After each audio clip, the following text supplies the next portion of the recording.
Well, Israeli Prime Minister Benjamin Netanyahu this morning talking about Israel's widening offensive in Gaza. Egyptian ceasefire proposal backed up by the Arab League and the UN. They refused. I accepted a humanitarian law proposed by the United Nations. They refused. It will stop our operations when we can bring back quiet to our people. We've gotten word overnight an additional 13 Israeli soldiers were killed, bringing the total now to 18. The Associated Press puts the Palestinian death toll at more than 400 over the last 2 weeks of growing tensions. Joining us now, New York Times bestselling author Joel Rosenberg. He's written numerous fiction and nonfiction books, including Israel at War.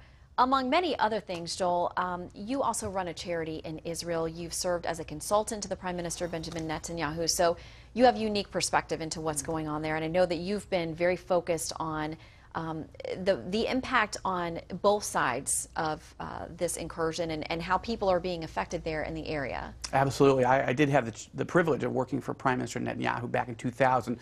Don't work for him now, therefore, of course, don't speak for him now in any way. But yeah, I don't envy the job he's got ahead of him right now. As an evangelical Christian, my heart is going out grieving for both the Palestinians who've been lost and the Israelis. But there's no question Israel is fighting not the Palestinians. They're fighting Hamas. They're fighting Islamic Jihad. And the terrorists have fired more than 1,700 rockets at Israeli civilians. Israel accepted a ceasefire from Egypt. Hamas would not. So I think the moral justification is on the Israeli side. Well, Secretary Kerry is heading to that region, he says, within days, trying to work on a ceasefire and a longer-term peace goal, deal.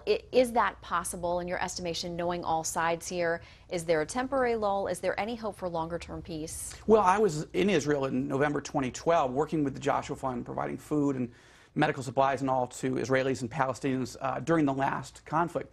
Israel massed forces on the border with Gaza and then didn't go in because Hamas stood down. This is obviously not the situation this time. One thing I would encourage the Prime Minister of Israel to do is actually call the nation to prayer and fasting. He's taking all the other right moves, mobilizing forces, calling the nation to patience, grieving with the families that have lost. But like King Solomon, like King Jehoshaphat, Josiah, Nehemiah, it's time to call the nation to prayer and fasting so that Israel can win this war against terror and have peace and calm in the region, at least for a season. And I think all the great kings and leaders of Israel have done it.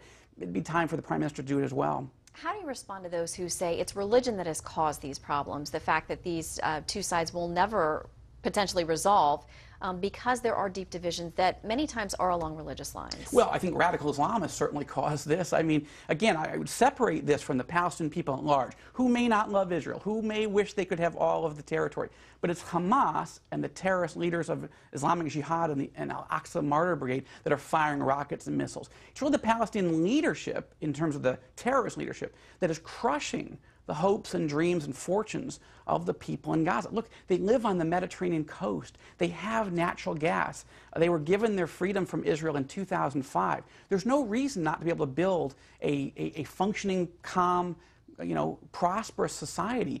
But you can't have terrorists leading you. And I think it's going to take the Israelis turning to the Lord and asking for peace, as well as the military force. And we know it's always very important to make that distinction between the Palestinian people and Hamas. We thank you for your insights today. I know you're traveling to the area, so we will pray safety for you. Thank you. I appreciate it. Thanks, Joel.